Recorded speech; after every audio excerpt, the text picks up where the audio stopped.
Порадикални мерки преземаат стечајните работници за да го искажат револтот што законот за решавање на нивниот статус не помина во парламентот. На вообичаениот собир под отворено небо кај Центарот за култура рекоа дека таква некултура и неодговорност во однесувањето на пратениците одамна не била видена.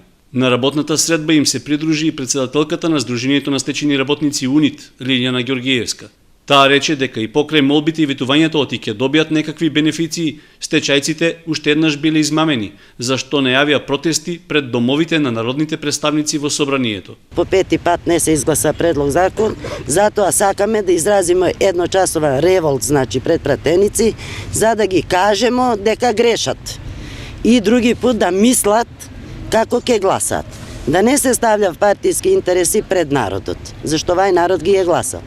Во овај народ има и ВМРО, има и секаква партија и да прекинат еднаш да нас поврзуваат со партија оние што не треба, што најмалку треба да нас поврзуваат. Кочанските стечајци рекоа дека ќе им се придружат на своите колеги од Куманово, кои веќе го искажале револтот пред пратениците. Ние морамо тражиме чето. Револтираме сме нашата пратничка Петка Кузмановска, оти него подржа нашиот предлог закон и него подржува, киде му шенешка пред нејата куќа. А после празници ќе одиме кај градоначалникот Радко Димитровски со општото барање. Да не ослободи од комунали кои се слободени и Куманово, Штип, Струмица и другите и да не се врне салата за користење.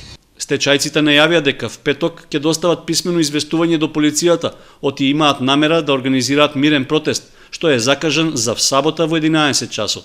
Разочарани што новогодишните празници ќе ги пречекаат без пари, очекуваат оти барем идната година, како што рекоа, ќе проработи свеста кај луѓето од власта и ќе се реши нивниот статус.